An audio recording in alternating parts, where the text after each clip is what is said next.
Hello everyone, it's Shane Kanto, your Wasteland reviewer, and I'm here to review Queen Bees. And this is a new geriatric comedy about a group of women at a retirement home.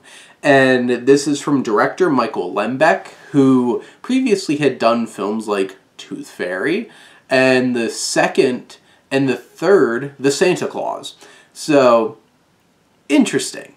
What we get here in this film is a woman whose house has burned down, and she has a tenuous relationship with her daughter, but a wonderful relationship with her grandson, and her daughter convinces her to go to this retirement community, the seniors' home, for a while her home is being fixed.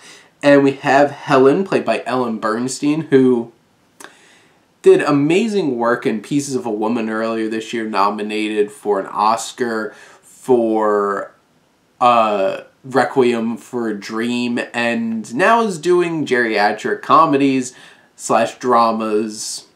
But you know, she's our lead character here, and we have Elizabeth Mitchell, Juliet from Lost, and also Mrs. Claus from The Santa Claus, which is interesting that she pops up here, plays her daughter, and she gets caught up in this group at this senior home called the Queen Bees, and the B standing for one very particular word.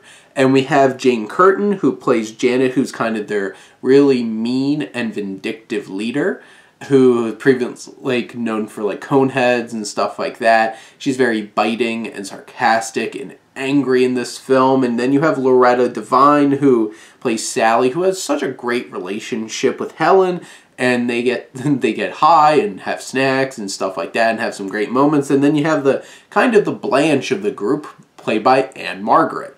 And Margot is hitting up all the men, including their aerobics instructor, water aerobics instructor, and also Christopher Lloyd's character, who pops up a couple of times in the film and has a more deeply emotional moment, which is one of the moments in the film that honestly hits pretty well.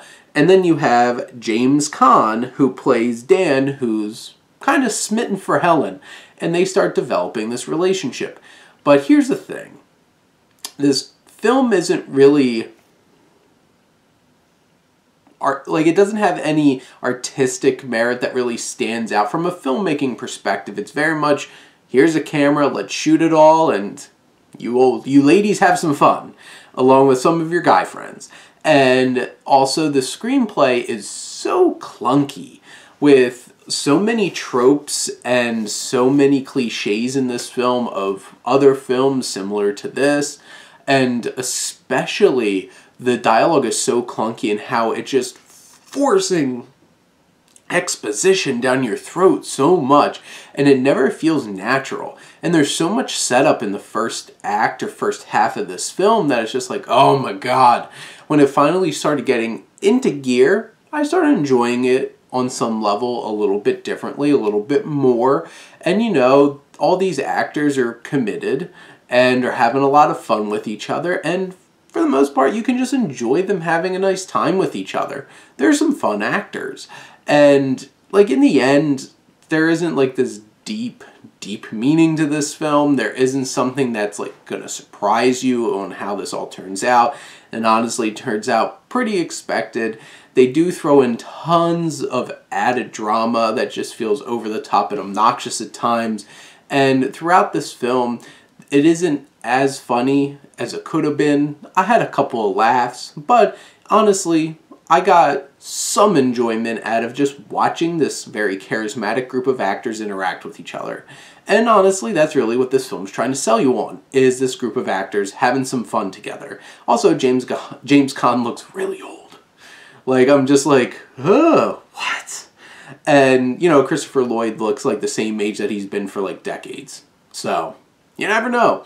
And, you know, this film has the same kind of beats that you'd expect, has some of those emotional moments, has some of those, like, this is supposed to be pulling on your heartstrings kind of moments, and they never really hit as impactfully as they probably would have hoped. But in the end, I feel like this is an inoffensive, sweet little film called queen bees. But those are my thoughts on the film. Let me know what you think, and let's talk some movies. But thank you as always for tuning in and supporting your Wasteland reviewer.